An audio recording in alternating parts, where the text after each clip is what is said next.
ده بقى اللي هيغنيكي عن الفينو وحشو سندوتشات كل يوم. حاجة كده خف الريشة. وعايزة أقولك للناس اللي بتعمل معجنات من البيت، فالمقادير دي مظبوطة على الشعرة. اللهم بارك. كل الكمية اللي انتوا شايفينها دي ب4 كوبايات فقط من الدقيق، طري وهش والحشوة منه فيه. وهقدم معاكي كمان وصفة تانية هتنفعك جدا للمدارس. فيلا كده سريعا نقول بسم الله ونبدأ مع بعض. السلام عليكم. ويلا كده سريعا مع بعض. في بول هنزل بكوباية من الحليب، هننزل عليها كمان بمعلقة كبيرة من الخميرة الفورية، معلقتين كبار من السكر، ومعلقة كمان كبيرة من الخل، نص معلقة صغيرة من البيكنج باودر. ونقلب الكلام ده كله كويس جدا لحد ما نتأكد ان السكر داب تماما. بعد كده هننزل بربع كوباية من الزيت عليهم بيضاية.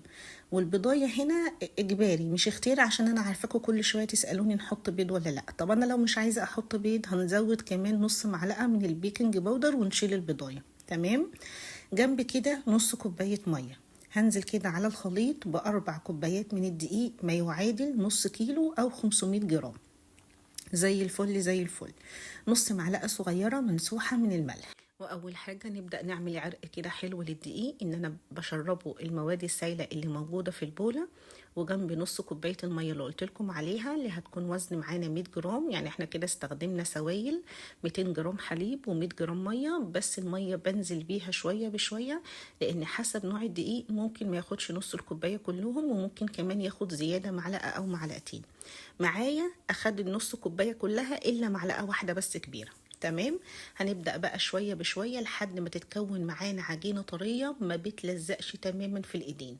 على طول مش هنخمر بقى، هنبدأ نقطعها ل4 كويرات ونرش كده الرخامة بتاعتنا رشة زيت، ونغطيها بالكيس ونسيبها فقط لحد ما نحضر السجان بتاعتنا وكمان الحشو. يعني سيبناها ارتاحت تقريبا 10 دقايق مش أكتر من كده. نجيب بقى عندنا للفرد رشة الرخامة، عندي رشة زيت بسيطة خالص. وبعد كده هبدأ ان انا افرد العجينة بسمك رفيع زي ما انتوا شايفين. هتكون بالسمك ده، ايا كان بقى جت معاكي بالطول معاكي بالعرض هنحشي. المهم ان احنا ناخد مقاس الصاج علشان الرول في الاخر يكون مقاس الصاج بالظبط اللي احنا هنشتغل عليه. انا هنا هحط الحشو زي ما انتوا شايفين، حطاه في كيس مطبخ علشان يكون سهل عليا. وفي نفس الوقت الجبنة بتاعتك لازم تكون مش متماسكة قوي او مش مكلكعة بمعنى اصح. طيب ايه الجبن اللي بتدخل الفرن؟ اي نوع جبنة ما يكونش فيه نسبة سوائل مية كتير. يعني انا هنا مستخدمة جبنة فيتا عادية خالص، بس ايه زي ضربتها كده بمعلقة زيت صغيرة علشان تكون ناعمة معايا شوية. خلاص وحطيناها في الكيس وبدأنا نشكل بيها. هنيجي نرجع تاني للعجينة بتاعتنا، بنفردها فرد عشوائي عادي خالص. بعد كده بنبدأ نحط الحشو زي ما انتوا شايفين من الجنب. وبعد كده ببدأ ان انا اقفل اول حاجة على الحشو. شايفين اول حتة باخدها كده واقفلها على الحشو كويس قوي. بعد كده هبدأ ان انا ارول بقى كل حتة العجينة دي لحد الاخر بالراحة خالص. رشة الزيت او دهنة الزيت اللي احنا فردنا عليها هتسهل عليكي الموضوع كله. وكده كده العجينة اصلا مش خمرانة، فما تقلقيش مش هتسح منك ولا تتقطع ولا هيحصل لها اي حاجة. وفي الاخر بقى بحب اقص الجوانب، بشيل كده حتة من هنا وحتة من هنا. واللي بيتقص ده والله سويته في صينية صغيرة كان طعمه عسل كده.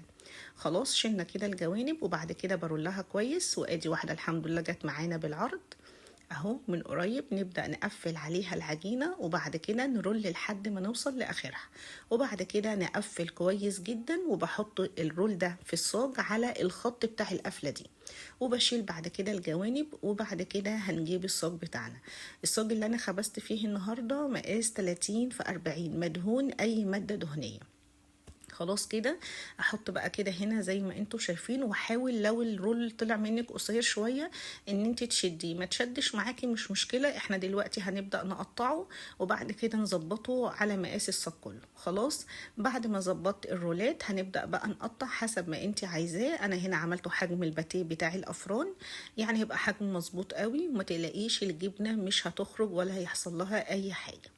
هنبدأ بقى نقطع كده، واحاول ان انا اظبط الرول كله يكون تحت بعض. واي واحدة حاساها ان هي مفتوحة احاول ان انا اقفلها مرة تانية. بعد ما خلصت هوطي بقى الصاج بتاعي ده. لو انت بتعملي الوصفة دي في الصيف فهتسيبيه نص ساعة بالظبط، اما لو في الشتاء ممكن يزيد نص ساعة كمان. خلاص. بعد ما عدنا النص ساعة هنيجي بقى لدهان الوش. دهان الوش اختياري. انا هنا دهنت البيضه عليها شويه كده من الحليب، وبصراحه كانت عندي من معجنات قبل كده. مش عايزه تحطي بيض على الوش يبقى هتحطي شويه من الحليب مع ربع معلقه سكر صغيره، وتخفقيهم كويس جدا، وتبداي ان انت تدهني بيهم الوش الفطاير بتاعتك. بعد كده حطيت سمسم، وكمان حطيت حبه البركه بتدي شكل حلو وكمان طعم حلو قوي. خلاص هنيجي بعد كده على التسويه. نشغل الفرن بتاعتنا قبلها تسخن كويس جدا على اعلى درجة حرارة اللي هي 200. بعد كده هدخل الصاج بتاعي رف اوسط، هياخد بالظبط معاكي من 13 دقيقة ل 15 دقيقة، ما بيطولش خالص. بعد كده هقفل تحت وهبدأ اشغل الشواية ياخد اللون الذهبي الحلو اللي انتوا هتشوفوه دلوقتي. وحاجة كده اللهم بارك، كفاية بس ريحتها في البيت. عاملة حاجة نظيفة من تحت ايديكي. وعايزة اقولك ان الوصفة دي لما نزلتها تقريبا من سنتين، ستات بيوت كتير جدا قالوا لي ان هم اخدوا الوصفة اللهم بارك وعملوا منها مشروع من البيت. كانوا بيخبزوا ويبعتوا للسوبر ماركت اللي جنبهم، وكان بيحاسبهم اخر اليوم. حقيقي اقتصادية جدا، مش مكلفة، طعمها اللي بيشتري لازم ياخد منك مرة تانية. المهم بعد ما تخرج من الفرن على طول هغطيها باكياس مطبخ، وبعد كده فوطة، وهسيبها لحد ما تبرد معانا تماما على الصاج. وبصولي بقى على الهشاشة بتاعتها، حاجة كده تستاهل بقكم، تستاهل بجد ان انتوا تجربوها. حشو كده منه فيه، لا فينو ولا هنحشي بكرة ولا اي حاجة. طيب انا بعمل ايه في العادي؟ بجيب كده اكياس المطبخ العادية، بحط فيها 2 مثلا، بقفلهم كويس جدا وعلى الفريزر. اول ما بصحى الصبح والولاد رايحين المدرسة على طول بطلع الكيس وبحطه في اللانش بوكس. على بال ما بيروحوا المدرسة ووقت البريك بتاعهم يجي بيكونوا فكوا كأنهم لسه مخبوزين دلوقتي. حقيقة هتسعفك جدا في المدارس، للفطار، للعشاء، واتمنى تجربوا. حطي بقى لايك للفيديو، ويلا بسرعة نشوف الوصفة التانية. كنت زيك بالظبط فاكره ان انا صعب ان انا اعمل اي توست من والموضوع طلع اسهل مما تتخيلي. كل الحكايه شويه دقيق وكمان كم معلقه سكر. يلا كده سريعا، وكمان لو ما عندكيش قالب هنعمله بقالب موجود في كل بيت، وهخليكي تعمليه نفس طعم التوست الجاهز بالظبط. حلو كده وطعمه حرفيا ما يتشبعش منه، وريحته هتقلب عندك المطبخ كله. يلا كده سريعا نقول بسم الله ونبدا مع بعض. السلام عليكم. في بوله كده هنزل بكوبايه الا ربع من الحليب الدافي، هننزل عليه كمان بمعلقة صغيرة من الخميرة الفورية، ومعلقة كبيرة 3 معالق كبار من السكر. ما تزوديش خميرة عن معلقة صغيرة، احنا عايزينه يخمر كده براحته علشان ما يديناش يسيح معانا او يتكسر او يتفتفت بعد كده. هنقلب بقى لحد السكر ما يدوب معانا تماما. غطي بقى البولة دي وسيبيها بالظبط 5 دقايق. بعد كده هننزل بحباية من البيض، هنقلب كويس جدا لحد البيضة كمان ما تختفي. بعد كده بنفس الكوباية هنزل ب3 كوبايات من الدقيق ونص معلقة ملح صغيرة. وابدأي بقى لمي كل المكونات دي في بعضها كويس جدا. وانتي بتشتغلي كده هتحسي اذا كان نوع الدقيق اخد بالظبط كمية المية ومش محتاج تاني، او العجينة طرية تحت ايدك. عجينة التوست بتكون طرية بس ما بتلزقش خالص تحت ايديا، فزي ما انتوا شايفين قوام العجينة كده، فحطيت لها كمان نص كوباية من الدقيق. خدي بقى العجينه دي كلها على الرخامه وابدأي بقى دخلي كل المكونات في بعضها. بعد كده هنزل بمعلقه كبيره من اي ماده دهنيه موجوده عندك، يا زيت يا زبده. معلقه زبده كده تكون طريه بحراره المطبخ. هبدأ بقى اول حاجه هتحس ان العجينه اتقطعت واتبهدلت، مفيش اي مشكله، ده قوامها المفروض يكون كده. بعد كده بايديا الاتنين بقى يمين وشمال ابدأ الم العجينه وابدأ ادلكها كويس جدا. هتربط معاكي وهتلم وهتكون تحت ايديكي حرفيا زي الملبن. بعد كده الخطوة الأساسية بتاعتنا علشان ندخل أكبر كمية هواء، الحركة اللي انت شايفاها دي، وانت بتشتغلي هتحسي في قاقع الهواء تحت ايديكي. شايفين العجينة طرية ملسة حلوة جدا، ما بتلزقش في الايد نهائي. بعد كده هكور العجينه بتاعتي وهرجع تاني احطها في نفس الدهن كده البوله دهنه بسيطه جدا من الزيت علشان العجينه ما تلزقش فيها، وكمان في وش العجينه كده من فوق. وهنبدا ان احنا نسيبها لحد ما يتضاعف حجمها. وطبعا احنا ما بنتاخرش عشان ما عندناش وقت، رجعنا بسرعه اهو. الضعف حجمها كل ما بتضغطي فيها كل الفقاقيع ما بتبدا تظهر معاكي، يعني عجينه مخدومه حلوه قوي. هبدا بقى افش كل الخمور اللي حصل فيها، هبدا ادلكها كده على شكل مستطيل ونبدا نفردها مع بعض. واول ما نيجي نفرد هنجيب الطاجن او القالب اللي انا هخبز فيه التوست. طب انا ما عنديش القالب ده، ممكن تستخدمي كرتونه الحليب اللي هي اللتر او لتر ونص. كميه الدقيق بتاعت النهارده هتعمل معاكي من القوالب دي المفروض قلبين او قالب ونص. ونص. تمام، هبدأ كده افردها بايدي زي ما انتوا شايفين لحد ما تجيب بالظبط معايا مقاس بعد القالب. ما فردتها كده هبدأ بقى ان انا اضغط والف رول بالشكل ده، وانا بلف رول بشد العجينة ناحيتي. شايفين؟ بضغط واشد العجينة كده بمطها معايا لحد ما تتلف معايا رول، وبعد كده بقفلها كويس جدا من الجوانب وكمان من الحتة اللي اتلفت عليها. وزي ما انتوا شايفين القالب ما شاء الله او الرول طلع معايا كبير، يعني يشيل معايا قلبين من القوالب دي. طيب نعمل ايه؟ هنطلعه كده وهقص الجوانب حتة من هنا وحتة من هنا، دي اللي هنعمل بيها القالب الصغير. هبدأ برضو ابططها كده واحطها جوه القالب. لازم كمية العجينة تكون نص القالب لان لسه حجمها هيتضاعف. بعد ما تحطيها جوه القالب ابدأي برضو اضغطي عليها، خليها تاخد شكل القالب من جوه. بس كده خلاص بقت كويسة معايا. هبدأ بقى افرد العجينة دي كده فوق بعضها تاني بالنشابة بايديكي باي حاجة. وبرده هجيب الكرتونة. انا عملت هنا قالب من كرتونة الجبنة اللي هي بتبقى ربع دي ولا مش عارفة قد ايه.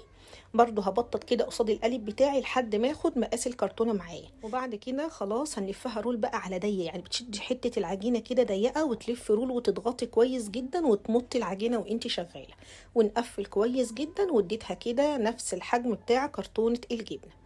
بس كده خلاص هنبدأ بعد كده نغطيهم بأي حاجة. أنا هغطيهم براب بلاستيك، بس ما تضغطيش الراب على الصينية أو على قالب التوست. أنا عايزاه كده يكون منظر كده فوقيه وخلاص، علشان لسه العجينة هترتفع لفوق. أغطيه برضو بنفس بولة العجين وهسيبهم برضو لحد ما يتضاعف حجمهم. خلاص كده سيبناهم، رجعنا تاني ما شاء الله اتضاعف حجمهم زي ما انت شايفة، اللهم بارك. في الوقت ده هكون مسخنة الفرن بتاعتي على اعلى درجة حرارة.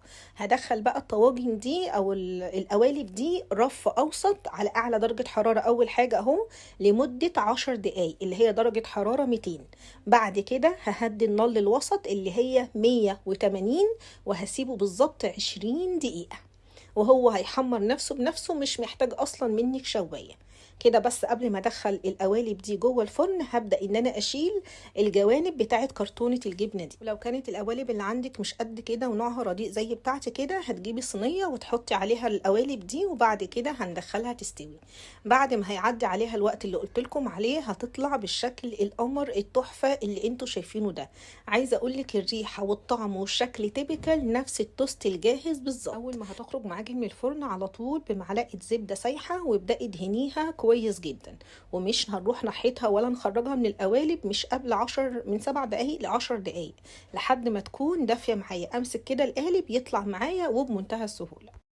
كده خلاص بعد ما بقى دافي معايا هبدأ كده اخد اول قالب وبالمقص كده، بما ان الكرتون استخدام مرة واحدة بس هنبدأ نقصقص كده الكرتون ونطلع قالب التوست بتاعنا القمر اللي انتوا شايفينه ده.